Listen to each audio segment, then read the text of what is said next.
نحمده ونصلي على رسوله الكريم اما بعد فاعوذ بالله من الشيطان الرجيم بسم الله الرحمن الرحيم رب اشرح لي صدري ويسر لي امري واحلل عقدة من لساني يفقهوا قولي۔ ہماری آج کی گفتگو کا عنوان ہے صلہ رحمی، رشتوں کو جوڑنا۔ قرآن مجید میں اللہ سبحانہ وتعالی کا ارشاد ہے فآت ذا القربى حقه والمسكين وابن السبيل ذلك خير للذين يريدون وجه الله وأولئك هم المفلحون۔ سورۃ الروم آیت 38۔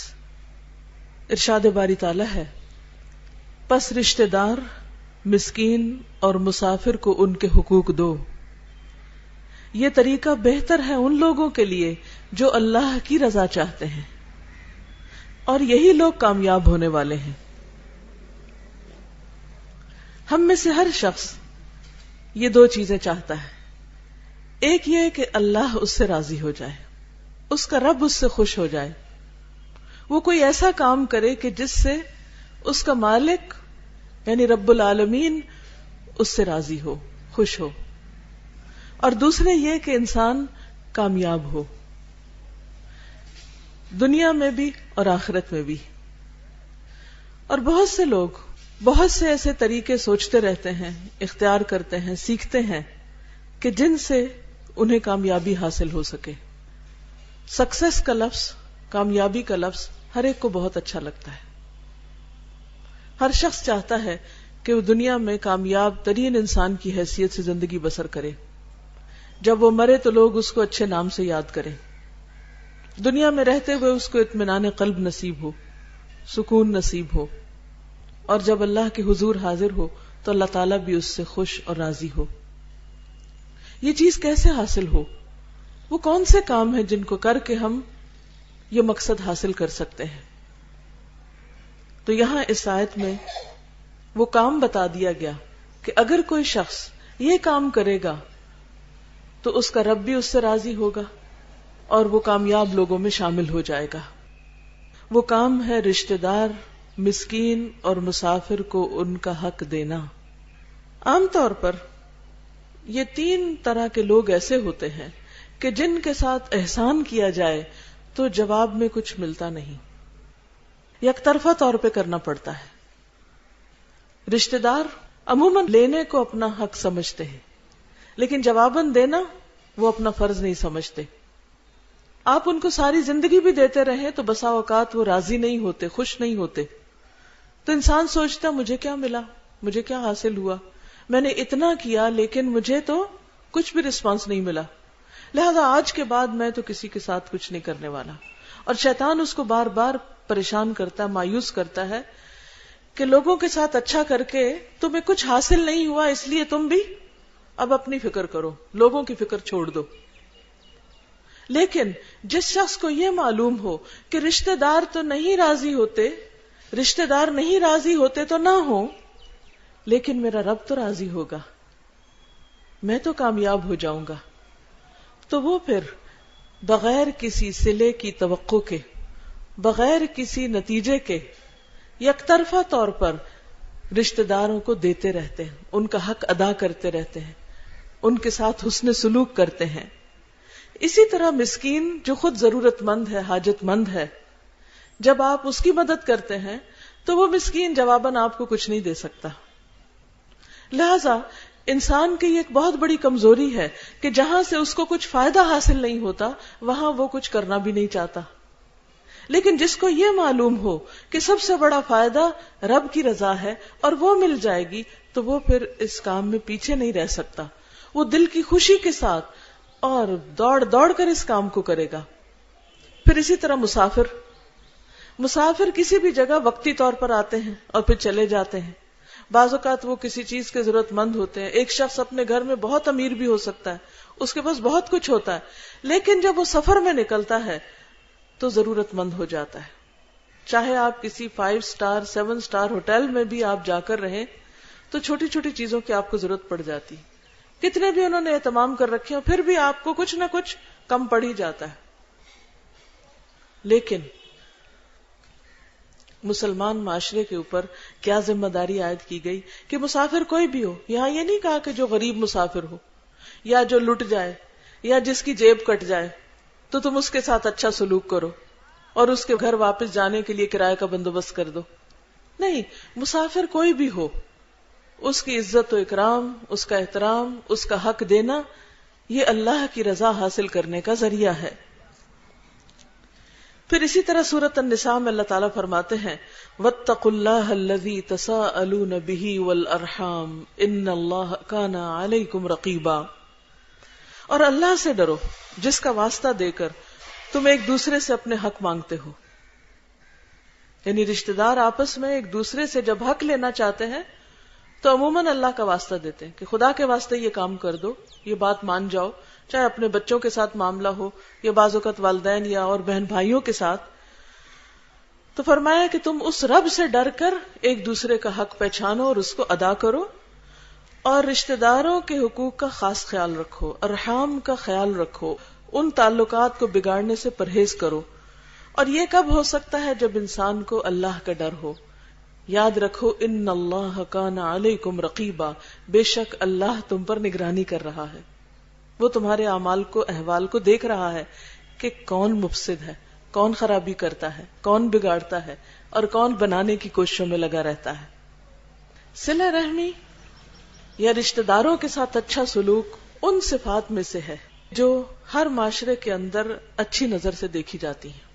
اسلام کے آنے سے پہلے عرب معاشرے کے اندر بہت سی اخلاقی خوبیاں تھیں، جن میں سے ایک صلہ رحمی تھی، رشتہ داری کا خیال کرنا. اسلام نے بھی اس کی بہت اہمیت واضح کی، یا اس پر بہت اس کی تاکید کی، یا اس پر بہت توجہ دلائی. نبی صلی اللہ علیہ وسلم پر غار حرا میں جب فرشتہ اترا اور اس نے آپ کو بہت زبردست طریقے سے 3 بار بھینچا، یوں کہ جیسے آپ کا جسم چور چور ہو جائے، اتنا شدید طریقے سے بھینچا اور کہا کہ اقرا پڑھو، تو آپ نے فرمایا میں نہیں پڑھ سکتا. بہرحال پھر اللہ کے حکم سے آپ پڑھنے لگے، وہی آپ پر نازل ہوئی، لیکن آپ کی حالت غیر ہو چکی تھی. اسی طرح کانپتے ہوئے خوف کی حالت میں آپ گھر واپس لوٹے. تو حضرت خدیجہ رضی اللہ تعالی عنہا نے آپ کا استقبال کیا. آپ نے ان کے سامنے اپنی دل کی کیفیت رکھی اور کہا زملونی زملونی، مجھے کچھ اڑا دو اڑا دو، اور کہا کہ مجھے اپنی جان کا ڈر ہے، یہ سب میرے ساتھ کیا ہو گیا. اس موقع پر حضرت خدیجہ نے کہا کلا واللہ لا یخزیک اللہ ابدا، ہرگز نہیں، اللہ کی قسم، اللہ آپ کو کبھی رسوا نہیں کرے گا، آپ کو کوئی نقصان نہیں دے سکتا، آپ پریشان نہیں ہو. کیوں؟ اس لیے کہ انک لتصل الرحم، کیونکہ آپ رشتوں کو جوڑتے ہیں، رشتہ داروں کا خیال رکھتے ہیں، صلہ رحمی کرتے ہیں، آپ کو کوئی نقصان نہیں ہو سکتا. آپ کا اتنا زبردست اخلاق ہے. وتحمل الکل، اور آپ ناتواں کا بوجھ اپنے اوپر لیتے ہیں، جو کمزور لوگ ہیں ان کا بوجھ اٹھاتے ہیں، یعنی بے سہارا لوگوں کا بوجھ اٹھاتے ہیں، جن کا کوئی سہارا نہیں ہوتا، جن کے کوئی کام کرنے والا نہیں ہوتا، آپ ان کے کام کر کے دیتے ہیں. وتکسب المعدوم، اور تنگ دست لوگوں کی مدد کرتے ہیں، یعنی جن کے پاس کچھ کمانے کو نہیں ہوتا آپ انہیں کما کے دیتے ہیں، اپنی کمائی میں سے ان پہ خرچ کرتے ہیں. وتقر الضیف، اور آپ مہمان نوازی کرتے ہیں، مہمان کی میزبانی کرتے ہیں. وتعین علی نوائب الحق، اور حق کے معاملے میں پیش آنے والی مشکلات میں آپ مصائب میں مدد کرتے ہیں، یعنی حق کے سلسلے میں جو مشکلات پیش آتی ہیں اس میں آپ لوگوں کا ساتھ دیتے ہیں. دنیا میں جتنا بھی سوشل ویلفیئر کا کام ہو رہا ہے، سوشل ورکر جو ہیں، سوشل ویلفیئر کے کام کرنے والے لوگ، اگر وہ اپنی ساری کوششوں کو جمع کر لیں تو وہ پوری کوششیں ان 5 چیزوں کے اندر سما جاتی. اور یہ آپ کا اخلاق نبوت سے پہلے کا ہے. یہ ایک بنیادی انسانی اخلاق ہے کہ جس پر ہماری شریعت نے تو زور دیا ہی، لیکن انسان کی عقل، اس کا ضمیر، اس کا دل اس کو ان چیزوں پر ابھارتا ہے. اس کے اندر کی جو فطرت ہے، اس کے اندر جو خیر ہے، وہ اس کو بتاتی ہے کہ یہ کرنے کے کام ہے. اور وہ کیا ہے کہ آپ رشتہ داریوں کو جوڑتے. اس نمبر 1. اور دنیا میں جتنے بھی انسان ہیں ان کے ساتھ ہم جو بھی حسن سلوک کریں، لیکن ان میں سے نمبر 1 بہرحال رشتہ دار ہی ہیں. چاہے وہ ہم سے روٹھے، چاہے وہ ہمارے ساتھ اچھا سلوک نہ بھی کریں، چاہے وہ ہم کو نہ بھی پوچھیں، چاہے وہ ہمارے کام نہ بھی آئیں، لیکن پھر بھی وہ ہمارے حسن سلوک کے سب سے پہلے مستحق ہیں. اور ان رشتہ داروں میں سب سے پہلے والدین آتے ہیں، پھر اولاد آتی، بہن بھائی آتے ہیں، پھر اسی طرح پھیلتے جاتا ہے معاملہ، خالہ، چچا، ماموں، باقی لوگ آتے ہیں. لیکن انسان اگر انسانوں کی مدد اور خدمت کرنا چاہتا ہے تو سب سے پہلے کیا دیکھے کہ اس کے اپنے خاندان میں کون مستحق ہے، صدقے خیرات کا یا زکوٰۃ کا یا ویسے مدد کا کون مستحق ہے.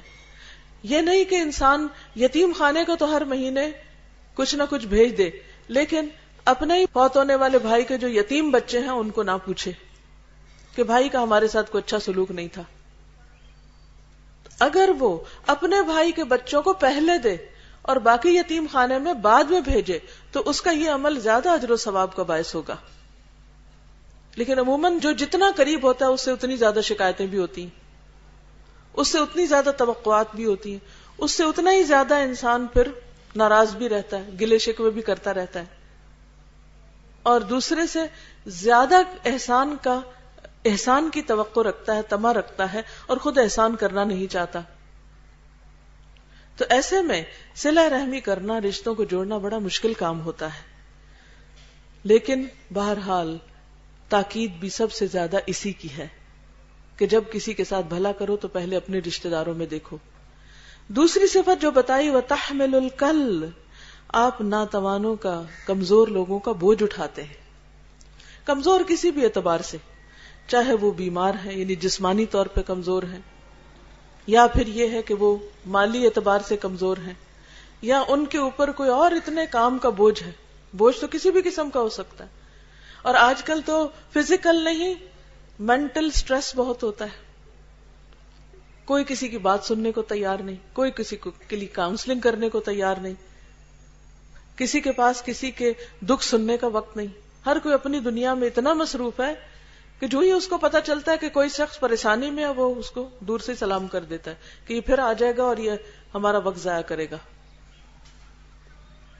تو اس لیے نبی صلی اللہ علیہ وسلم نے جو کام کیا وہ کیا تھا، وہ تحمل الکل، کہ آپ خود جا کے جو بے سہارا بے آسرا ہوتے تھے، کوئی نابینا ہے، کوئی بڑھیا ہے، کوئی معذور ہے، سارے جتنے بھی ناتواں کمزور افراد آتے ہیں جو بوجھ تلے دبے ہوتے ہیں، ان سب کے بوجھ اٹھانے کے لیے آپ ہر دم تیار رہتے تھے. تو آپ کی یہ صفت اللہ کو بڑی پسند تھی، تو کہا اللہ آپ کو رسوا نہیں کرے گا کیونکہ آپ تو سب کے کام آتے ہیں، اور خصوصاً کمزوروں کے. آپ دیکھیں کہ جس کے پاس بہت کچھ ہوتا ہے اس کے ساتھ تو بہت سے لوگ تعلق رکھتے ہیں، اس کے تو بہت دوست ہوتے ہیں، لیکن عموماً جس کے پاس کچھ نہیں ہوتا اس کو کوئی بھی نہیں پوچھتا، اپنے بھی چھوڑ جاتے ہیں.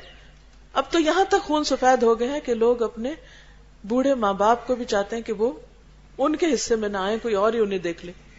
اور ہمارے ملکوں میں بھی اولڈ ہوم کا رواج ہوتا جا رہا ہے کہ ہم جو پیسہ کما رہے اس میں سے کچھ دے دیں گے لیکن ذمہ داری ہم نہیں اٹھا سکتے.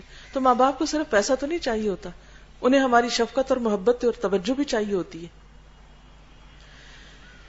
تیسری صفت جو بتائی وہ تکسب المعدوم، اور آپ تنگ دست لوگوں کی مدد کرتے ہیں، یعنی جن کے پاس کچھ نہیں، جن کے پاس کھانے کو نہیں، پہننے کو نہیں، ضروریات زندگی پورا کرنے کو کچھ نہیں، آپ خود کما کے ان کی ضرورت پوری کرتے ہیں، یعنی اپنی آمدنی میں سے ان پر خرچ کرتے ہیں. عموماً ہمارے ہاں کیا ٹرینڈ ہوتا ہے کہ جو تنخواہ آئے اس میں جو بجٹ بنتا ہے وہ سارا اپنے ہی گھر کی ضروریات کا بنتا ہے. کتنے لوگ ہیں جو اس میں سے حصے مخصوص کیے ہوئے ہوں کہ یہ رشتہ داروں پہ خرچ کرنا ہے، یہ غریبوں کو دینا ہے، یہ کمزوروں بے سہارا لوگوں کو دینا ہے. عام طور پر اس کا خیال نہیں رکھا جاتا، لیکن نبی صلی اللہ علیہ وسلم اپنی کمائی میں سے ان پہ خرچ کرتے تھے کہ جو خود کما نہیں سکتے تھے. بعض اوقات کوئی جاب لیس ہو جاتا ہے، کسی کا بزنس ڈاؤن ہو جاتا ہے، کسی کو کوئی جاب ملتی ہی نہیں، سکلز ہوتے ہیں لیکن جاب نہیں ملتی، کوئی ہاتھ پھیلاتا ہے تو عموماً لوگ ان کو دھتکار دیتے ہیں، جاؤ جاؤ محنت کرو، کچھ کما کے خود کھاؤ، تم مفت خور ہو، یا ایسے تانے دیتے ہیں۔ حالانکہ کرنا کیا چاہیے کہ انسان انسانوں کو پہچانے کہ کون ایک عادی فقیر ہے اور کون واقعی ضرورت مند ہے۔ کالی بھیڑیں ہر جگہ ہوتی، تو چند لوگوں کی خرابی کی وجہ سے باقی سب کو ان کے حق سے محروم نہیں کرنا چاہیے۔ چوتھی چیز جو آپ کے اندر تھی وہ تقر الضیف، اور آپ مہمان کی عزت کرتے ہیں۔ ایک اور حدیث میں بھی آتا ہے من کان یؤمن باللہ والیوم الآخر فلیکرم ضیفہ، جو اللہ اور یوم آخرت پر ایمان رکھتا ہے اسے چاہیے کہ وہ مہمان کی عزت کرے، اس کے ساتھ حسن سلوک کرے، چاہے اس کا رشتہ دار ہو یا نہ ہو، کوئی جان پہچان کا ہو یا نہ ہو۔ نبی صلی اللہ علیہ وسلم نے اس یہودی کی کیسی مہمان نوازی کی تھی جو آپ کے دین میں سے بھی نہیں تھا اور ایک طرح سے آپ کا دشمن تھا۔ نبی صلی اللہ علیہ وسلم نے اس یہودی کی تمام ضروریات کا خیال رکھا، اور جو اس نے بستر خراب کیا اس کو بھی اپنے ہاتھ سے صاف کیا، اور اس کا کہیں چرچا نہیں کیا، اس کو شرمندہ نہیں کیا۔ کیا ہمارے اندر بھی اخلاق ہیں؟ تو بہرحال نبی صلی اللہ علیہ وسلم کی یہ صفت بھی، یہ بھی ان صفات میں سے ہے جس کی بنا پر اللہ بندے سے محبت کرتا ہے، جس کے اندر یہ صفت پائی جاتی۔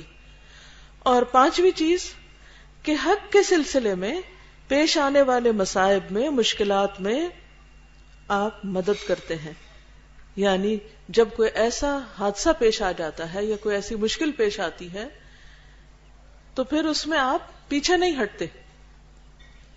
مکہ میں لوگ آپس میں جھگڑتے رہتے تھے، بہت سی ان میں آپس میں ناچاکیاں ہوتی تھی، تو عربوں نے ایک معاملہ کیا آپس میں کہ ہم سب مل کے، کچھ لوگ اٹھے اور انہوں نے کہا کہ اس سے تو ہماری قوم جو ہے وہ تباہ ہوتی جائے گی، کیوں نہ ہم ایک ایسی تنظیم بنائیں، ایک ایسی آرگنائزیشن بنائیں کہ جو اس بات پر آپس میں وعدہ کرے کہ جہاں کوئی ایسی خرابی ہوگی وہاں ہم آگے بڑھ کر اس کو روکنے کی کوشش کریں گے۔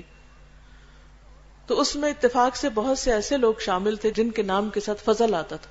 تو حلف الفضول کا آپ نے واقعہ پڑھا ہوگا سیرت میں، وہ اسی سلسلے کی ایک کڑی ہے، اور نبی صلی اللہ علیہ وسلم نے دور جاہلیت میں اس میں شرکت کی اور فرمایا بعد میں بھی کہ اگر آج بھی ایسا کوئی معاہدہ ہوگا، ایسی کوئی آرگنائزیشن ہوگی تو میں اس میں آج بھی شریک ہوں گا۔ یعنی جہاں کچھ لوگ خیر کے کاموں میں آپس میں مل جل کر ایک دوسرے سے تعاون کریں تو ہمیں پیچھے نہیں رہنا چاہیے کہ نہیں یہ تو ہمارے جان پہچان کے نہیں، یا یہ تو ہمارے نہیں، خیر کا کام کوئی بھی کرے۔ دین کا حکم کیا ہے؟ وَتَعَاوَنُوا عَلَى الْبِرِّ وَالتَّقْوَى وَلَا تَعَاوَنُوا عَلَى الْإِثْمِ وَالْعُدْوَانِ، نیکی اور تقوی کے کاموں میں ایک دوسرے سے تعاون کرو۔ وہ کوئی بھی ہو سکتا ہے، وہ ہمارا پسندیدہ بندہ بھی ہو سکتا ہے اور ناپسندیدہ بھی ہو سکتا ہے، کیونکہ ہمیں تو اجر کمانا ہے اور اللہ کی رضا چاہیے، کیونکہ پہلی آیت میں ذَلِكَ خَيْرٌ لِّلَّذِينَ يُرِيدُونَ وَجْهَهُ، یہ طریقے ان کے لیے اچھے ہیں جو اللہ کی رضا چاہتے ہیں، جن کی زندگی کا مقصد اور منتہا کیا ہے کہ ہمارا رب ہم سے خوش اور راضی ہو جائے، کیونکہ یہ دنیا تو فانی ہے، اللہ کے حضور جا کے حاضر ہونا ہے، کھڑے ہونا ہے، وہاں حساب دینا ہے، اور اگر وہ ہم سے راضی ہو گیا تو ہر چیز اپنی ہو گئی، اور اگر ساری دنیا بھی ہم سے خوش ہے لیکن وہ ناراض ہے تو ہمارے پاس کچھ بھی نہیں۔ تو بہرحال نبی صلی اللہ علیہ وسلم کی ان صفات کی بنا پر حضرت خدیجہ نے ان سے کہا کہ اللہ کی قسم، کلا واللہ ما یخزیک اللہ ابدا، اللہ کی قسم اللہ آپ کو کبھی بھی رسوا نہیں کرے گا۔ وقتی طور پر مشکل ضرور آئی ہے لیکن اس کا انجام اچھا ہوگا، کیونکہ آپ خیر کے کاموں میں ہمیشہ آگے ہوتے ہیں۔ تو اس سے ہمیں کیا سبق ملتا ہے کہ ہماری نیت اور ارادہ کیا ہونا چاہیے؟ خیر اور نیکی کے کاموں میں آگے بڑھے، کوئی بھی کرنے والا ہو اس میں پیچھے نہ رہے۔ اگر ہم کسی کی مدد کریں گے تو ہماری بھی ساری مشکلات آسان ہو جائیں گی۔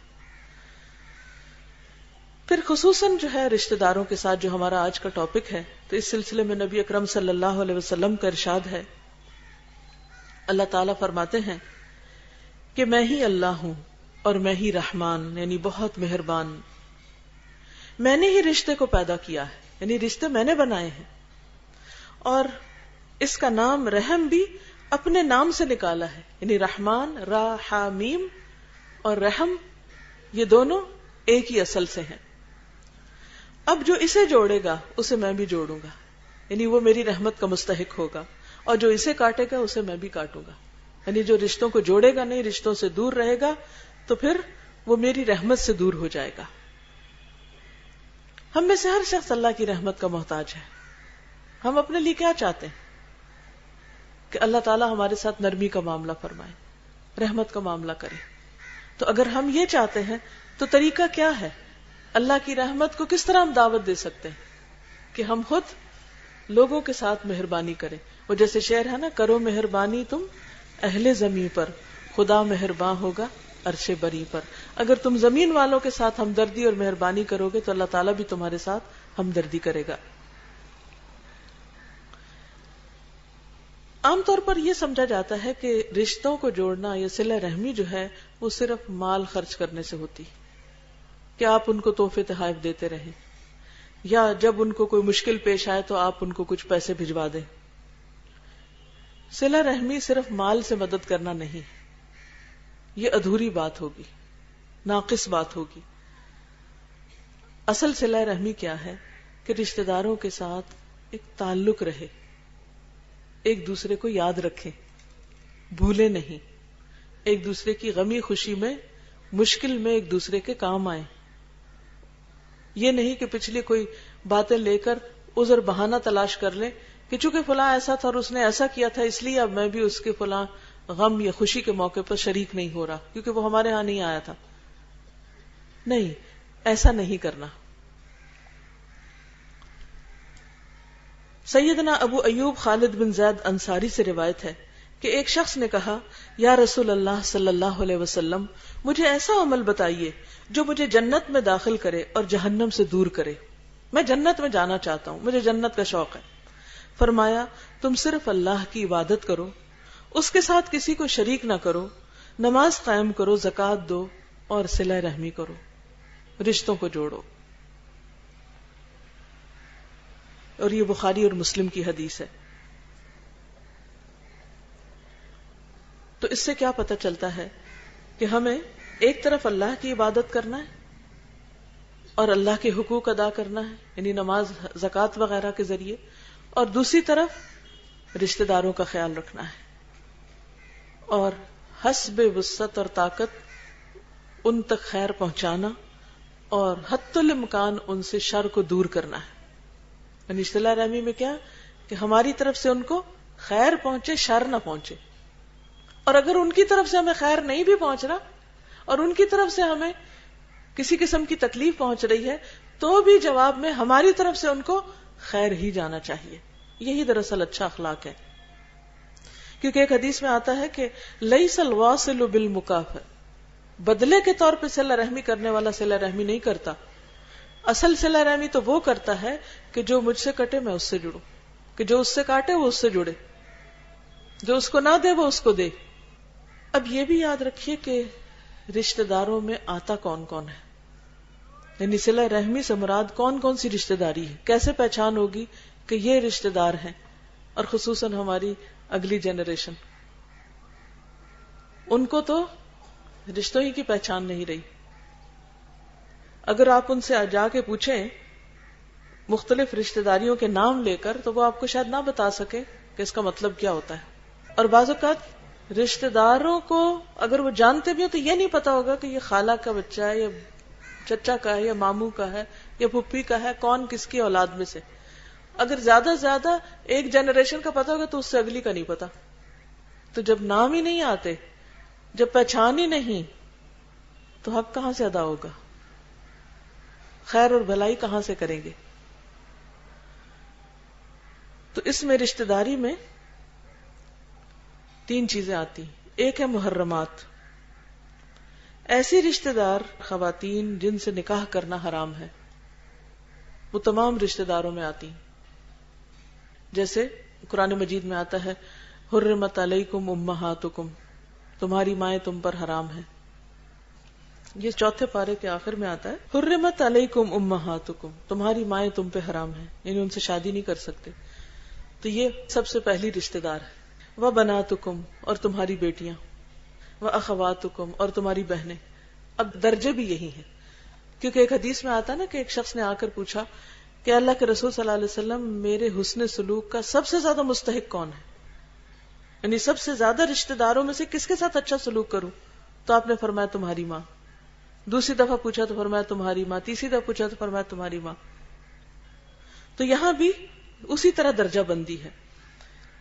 تمہاری مائیں، ماں کے بعد پھر اپنی اولاد، اور تمہاری بیٹیاں، پھر اپنے بہن بھائی. وَأَخَوَاتُكُمْ، تمہاری بہنیں، وَأَمَّاتُكُمْ، تمہاری پھپھیاں، وَخَالَاتُكُمْ، اور خالائیں. یعنی ایک باپ کی طرف سے اور ایک ماں کی طرف سے جو باپ اور ماں کی بہنیں ہیں. وَبَنَاتُ الْأَخِ وَبَنَاتُ الْأُخْتِ، بھائی کی بیٹیاں اور بہن کی بیٹیاں، یعنی بھتیجیاں اور بھانجیاں. جب آپ حسن سلوک کرنے لگیں گے تو ترتیب بھی یہی رکھیں گے، سب سے اعلیٰ اور عمدہ مقام، اور پھر اس سے کم، اس سے کم، اس سے کم. وَأُمَّهَاتُكُمُ اللَّاتِي أَرْضَعْنَكُمْ، وہ تمہاری مائیں جنہوں نے تم کو دودھ پلایا ہے. اس کے بعد ان کا درجہ آ جاتا ہے. وَأَخَوَاتُكُمْ مِنَ الرَّضَاعِ، اور تمہاری بہنیں جو رضاعت میں ہوں، یعنی دودھ شریک بہنیں. وَأُمَّهَاتُ نِسَائِكُمْ، اور تمہاری بیویوں کی مائیں، ساس. وَرَبَائِبُكُمُ اللَّاتِي فِي حُجُورِكُمْ، اور تمہاری بیویوں کی بیٹیاں جو پیچھے سے دوسرے شوہر سے لے کر آئی ہوں.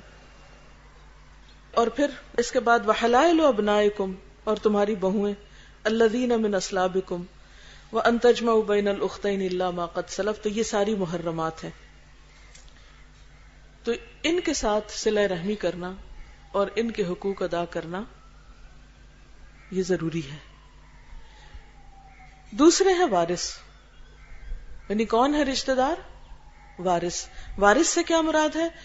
کہ انسان کے مرنے کے بعد جن جن کو انسان کا مال جاتا ہے، تقسیم ہوتا ہے، وہ رشتہ داروں کی کیٹیگری میں آتے ہیں.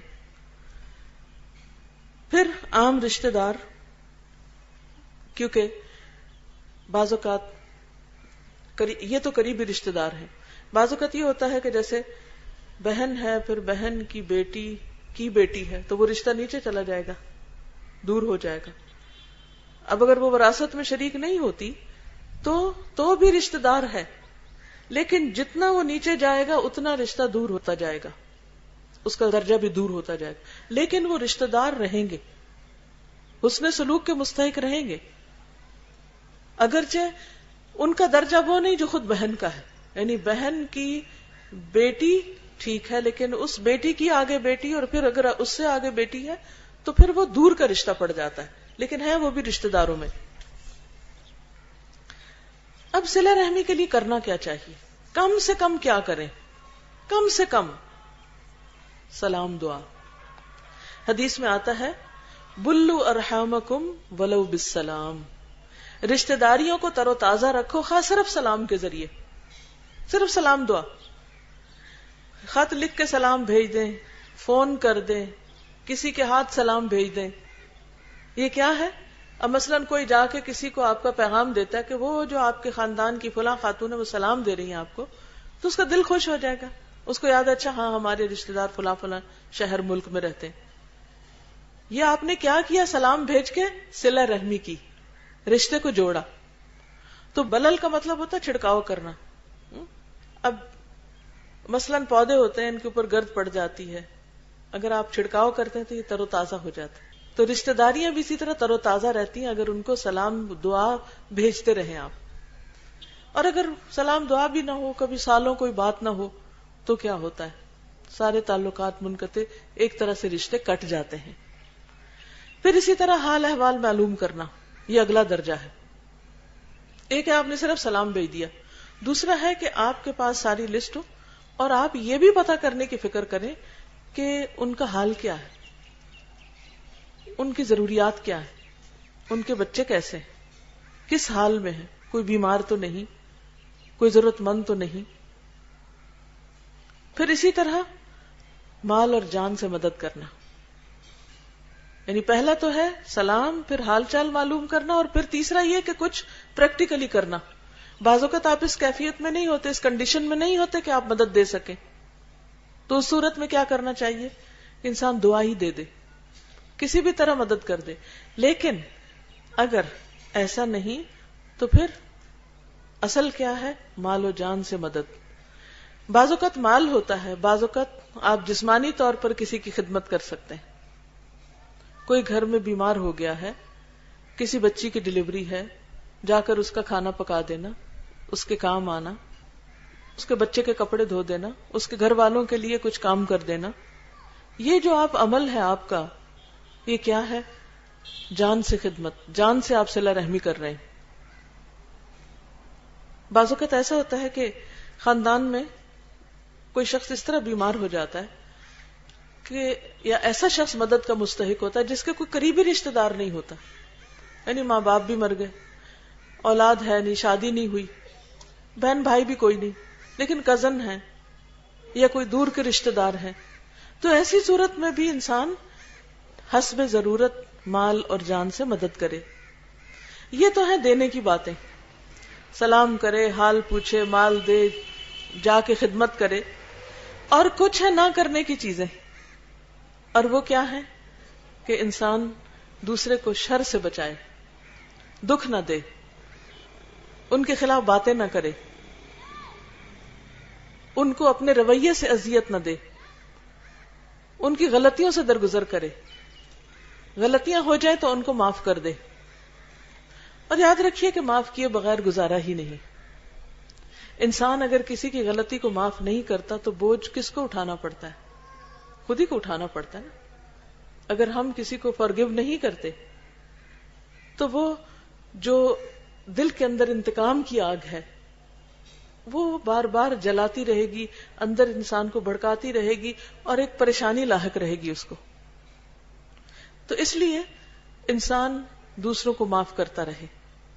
یہ بھی صحیح حدیث میں آتا ہے کہ ایک شخص نے آپ سے پوچھا کہ انسان اپنے خادم کو دن میں کتنی بار معاف کرے؟ فرمایا 70 بار. 70 بار معاف کرو.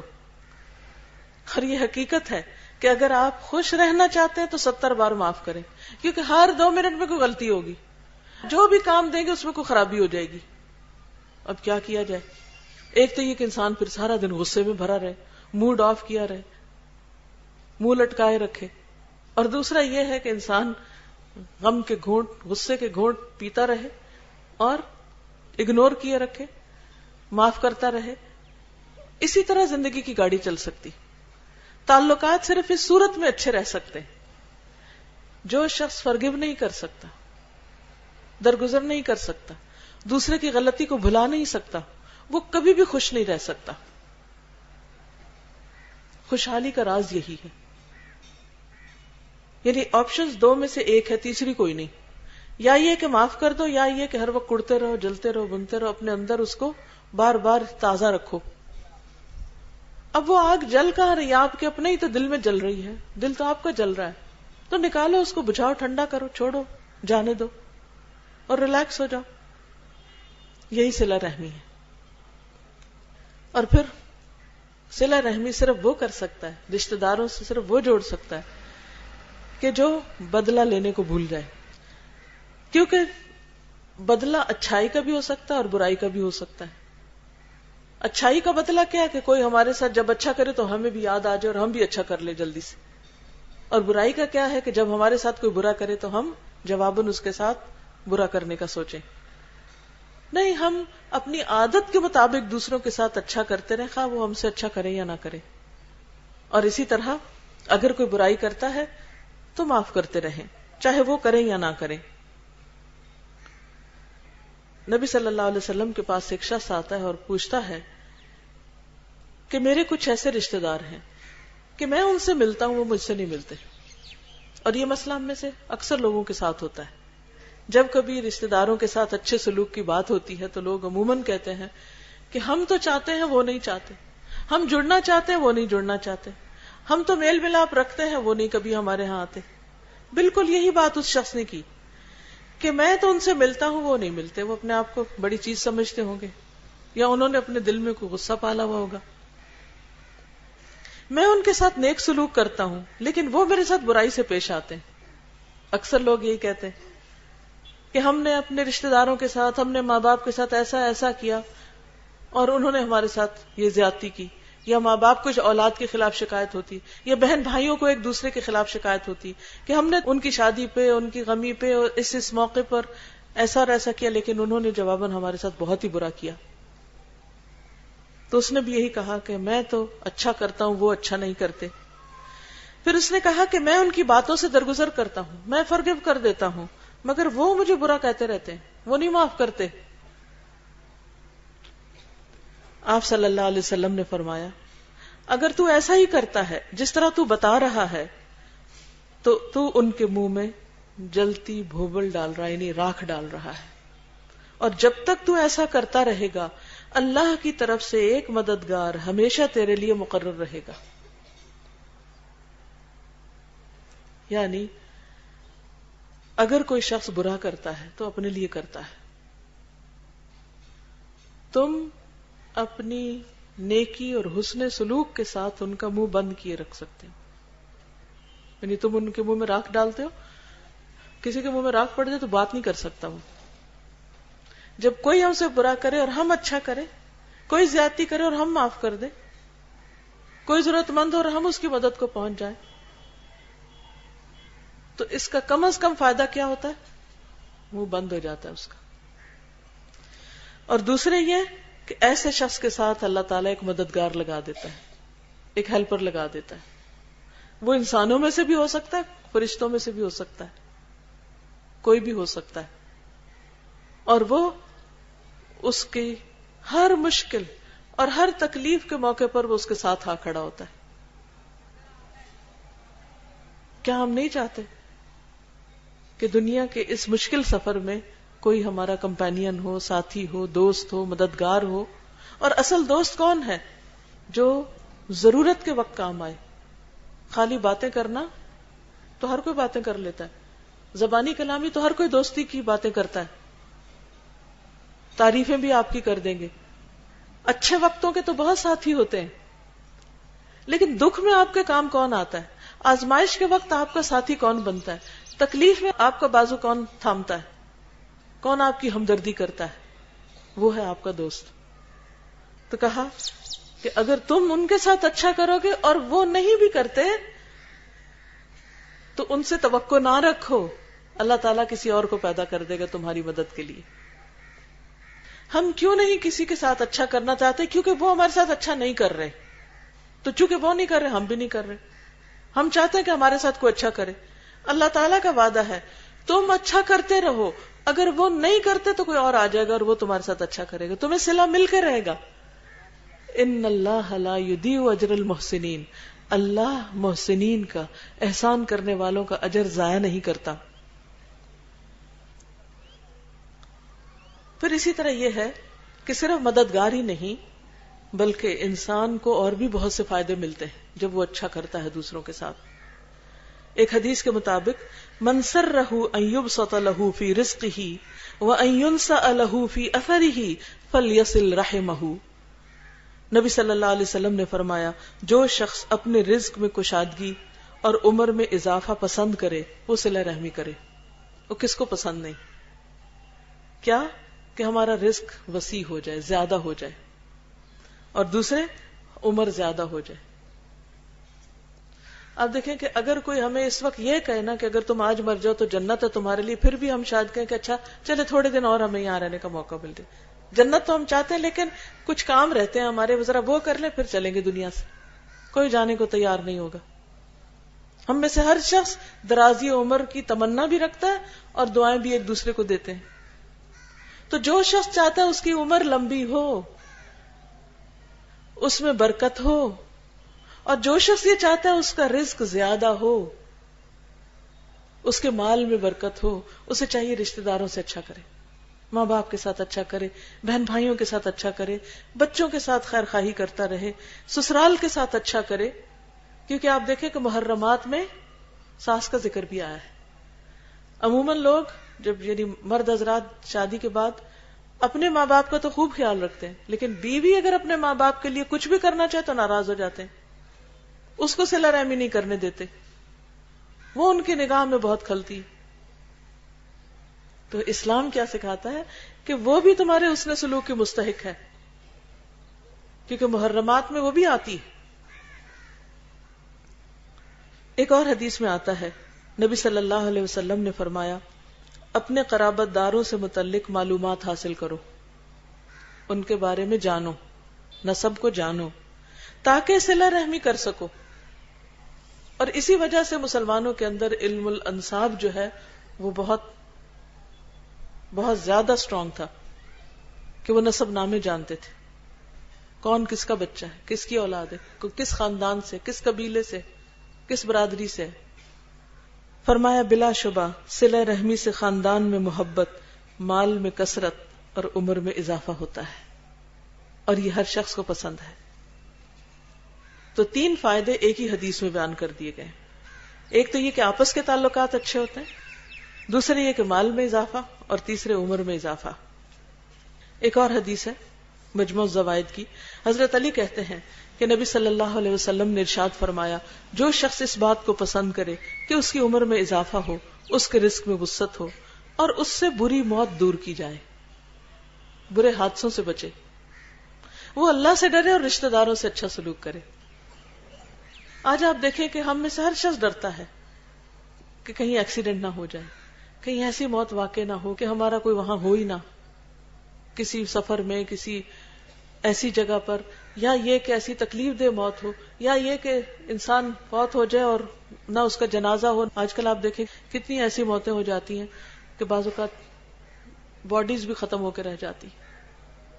تو جو شخص یہ چاہتا ہو کہ وہ بری موت سے بچے اور اس کی رزق میں اضافہ ہو اور اس کی عمر میں اضافہ ہو، تو اس کو چاہیے رشتہ داروں سے اچھا کرے.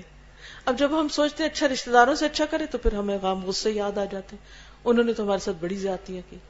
لیکن آپ یقین کریں یہ سب شیطان کی کارستانی ہے کہ وہ ہمارے دلوں میں پکا رکھتا ہے ان غم غصے کو. اگر آپ صرف فیصلہ کر لیں کہ نہیں مجھے بری موت نہیں مرنا، مجھے اپنے رزق میں اضافہ چاہیے، مجھے عمر میں برکت چاہیے، اور میں آج کرنے لگی ہوں فون کال اپنی اس بہن کو جو 10 سال سے مجھ سے ناراض ہے، پھر آپ کے دل میں شیطان ڈالے گا لو تم نیچے لگ جاؤ گی، وہ تو تمہارے پھر سر چڑھ جائے گی، وہ تمہیں پھر تکلیف دے گی، چھوڑو جانے دو، کتنے چین کی زندگی ہو رہی، کیا ضرورت ہے. نہیں، مجھے اللہ کا حکم ماننا ہے. اٹھیں اور فون کال کریں، گھر چلے جائیں، کچھ بھیج دیں، سلام بھیج دیں، کوئی تحفہ بھیج دیں، کچھ بھی کریں، بس کہیں کہ مجھے اپنی بھلائی کرنی. ہم سمجھتے ہیں شاید ہم دوسرے کے ساتھ بڑا احسان کر رہے ہیں، جبکہ بھلا ہمارا اپنا ہوتا ہے، فائدہ ہمیں پہنچتا ہے. اور پھر کسی کے ساتھ قطع تعلقی، سلام کلام بند کرنا، یہ بذات خود انسان کے لیے نقصان دہ ہے. نبی صلی اللہ علیہ وسلم نے فرمایا، کسی مسلمان کے لیے جائز نہیں کہ وہ اپنے مسلمان بھائی سے 3 راتوں سے زیادہ تعلق منقطع رکھے، کہ 3 دن گزر جائیں اور وہ بات چیت نہ کرے، دونوں کا آمنا سامنا ہو تو یہ اس سے اور وہ اس سے منہ پھیر لے، اور ان دونوں میں بہتر وہ ہے جو سلام کرنے میں پہل کرے. ان میں سے بہتر وہ ہے جو سلام میں پہل کرے. یعنی اگر کسی سے ناراضگی ہو گئی، شوہر سے ہو گئی، بچوں سے ہو گئی، ماں باپ سے، کسی سے ہو گئی، غصہ بھی آ گیا، تو اللہ تعالیٰ کو معلوم ہے کہ 3 دن لگتے ہیں اس غصے کے ٹھنڈے ہونے میں. 3 دن کے بعد اس غصے کو تھوک دینا چاہیے، شیطان کے چنگل سے باہر آ جانا چاہیے، کیونکہ غصہ ہوتا بھی شیطان کی طرف سے، اور انسان کو واپس نارمل روٹین میں آ جانا چاہیے. اور اگر نہیں آتا تو اس کا مطلب یہ ہے کہ شیطان نے اس کو اچھی طرح اپنے قابو میں کیا ہوا ہے، پھر انسان اللہ کی بات نہیں مانتا اور شیطان کی مان رہا ہے. اور پھر یاد رکھیے کہ اگر انسان یہ سمجھتا کہ میری بےزتی ہو جائے گی، تو ان العزت للہ جمیعا، عزت تو ساری کی ساری اللہ کے لیے. لا یحزنک قولہم، ان کی باتیں تمہیں غمگین نہ کریں. کسی کے باتیں کرنے سے کسی کی عزت نہیں جاتی. ٹھیک ہے وقتی طور پہ شیطان وسوسے ڈالتا ہے، لیکن جن کے دلوں میں محبت سچی ہوتی ہے وہ کسی کی باتیں سن سنا کے اس محبت کو ختم نہیں کرتے، وہ اپنے دین ایمان پہ قائم رہتے ہیں. پھر یاد رکھیے کہ صلہ رحمی جو ہے صرف مسلمانوں سے نہیں، اگر نان مسلم پیرنٹس بھی ہوں یا رشتہ دار ہوں، ان سے بھی اچھا سلوک کرنا چاہیے.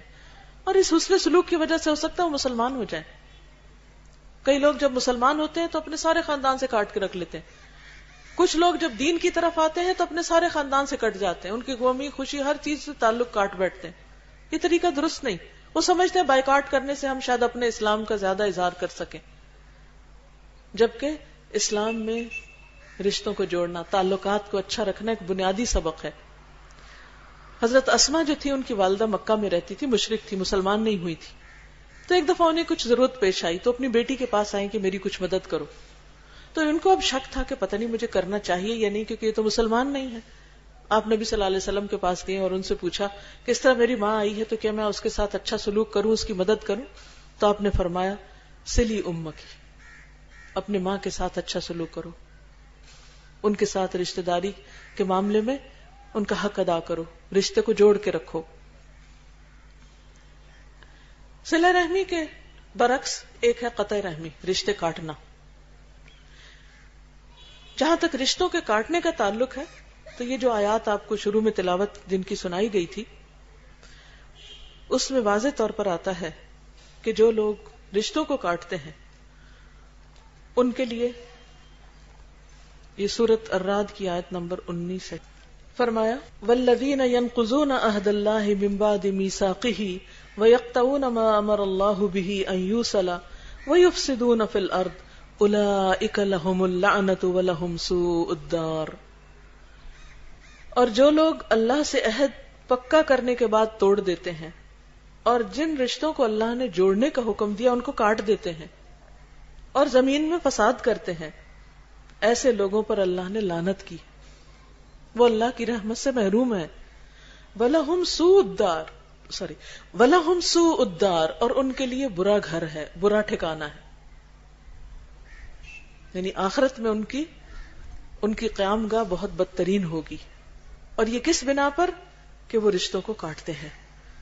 اور جو لوگ رشتوں کو جوڑتے ہیں ان کے لیے بہترین مقام ہے، بہترین صلہ ہے، بہترین اجر ہے. فرمایا والذین یصلون ما امر اللہ بہ ان یوصل ویخشون ربہم ویخافون سوء الحساب. اور وہ لوگ جو ان چیزوں کو جن کو اللہ نے جوڑنے کا حکم دیا ان کو جوڑتے ہیں اور اپنے رب سے ڈرتے ہیں اور برے حساب سے ڈرتے ہیں اور اپنے پروردگار کی خوشنودی حاصل کرنے کے لیے صبر کرتے ہیں، نماز قائم کرتے ہیں، جو رزق ہم نے ان کو دیا پوشیدہ اور علانیہ خرچ کرتے ہیں، نیکی سے برائی کو دور کرتے ہیں، یعنی برائی کا بدلہ برائی سے نہیں اچھائی سے دیتے ہیں. یہی لوگ ہیں جن کے لیے آخرت کا گھر ہے، ہمیشہ رہنے کے باغات جن میں وہ داخل ہوں گے. ان کے باپ دادا اور بیویاں اور اولاد میں سے جو نیک ہوں گے وہ بھی وہاں جائیں گے. فرشتے ہر دروازے سے ان کو سلام کریں گے، ان پر داخل ہوں گے اور انہیں کہیں گے کہ تم پر سلام ہو، اس وجہ سے کہ تم نے صبر کیا. کتنا اچھا ہے آخرت کا گھر. تو آپ دیکھیے کہ دونوں گروہوں میں کتنا واضح فرق ہے. رشتے توڑنے والوں کا انجام کیا ہے اور رشتے جوڑنے والوں کا انجام کیا ہے. تو قطع رحمی جو ہے وہ انسان کے اپنے لیے نقصان دہ ہے. فرمایا لا يدخل الجنت قاطع، قطع تعلق کرنے والا جنت میں داخل نہ ہوگا. یعنی اللہ رسول کا حکم سننے کے بعد بھی اگر کوئی رشتوں کو نہیں جوڑتا تو پھر وہ اپنے لیے خود جنت سے محرومی کا سامان کر رہا ہے. ہر رشتے کے کاٹنے کے پیچھے کوئی نہ کوئی وجہ تو ہوتی ہے. انسان کی کوئی فیلنگ ہرٹ ہوتی ہے، کوئی دوسرے کی طرف سے بڑی سخت زیادتی ہوتی ہے، بعض اوقات الزام تراشی ہوتی ہے، کوئی نہ کوئی قصور ہوتا ہے. پھر ان سب باتوں کا کیا کریں؟ ان کا ایک ہی حل ہے کہ یا تو دل میں پال کے رکھیں یا پھر معاف کر دیں. تو دل میں رکھنا حل نہیں ہے، معاف کرنا حل ہے. اور پھر آپ دیکھیے کہ جو لوگ آپس میں دشمنیاں رکھتے ہیں ان کے اعمال بھی قبول نہیں ہوتے. حدیث میں آتا ہے کہ ہر سوموار اور جمعرات کو بارگاہ الہی میں اعمال پیش کیے جاتے ہیں، بس اللہ تعالیٰ ہر اس شخص کے گناہ معاف کر دیتا ہے جو اللہ کے ساتھ کسی کو شریک نہ ٹھہراتا ہو، سوائے اس شخص کے کہ اس کے اور اس کے بھائی کے درمیان دشمنی اور کینہ ہو. تو اللہ تعالیٰ فرماتا ہے ان دونوں کو چھوڑ دو حتیٰ کہ صلح کر لیں یا اپنے تعلقات اچھے کر لیں.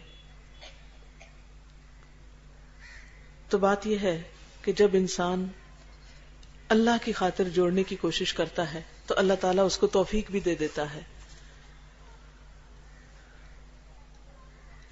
اللہ تعالیٰ ہم سب کو اپنی رحمت سے ڈھانپے اور ہمیں ان فرائض کو ادا کرنے کی توفیق دے کہ جن کے ادا کرنے پر وہ راضی ہوتا ہے.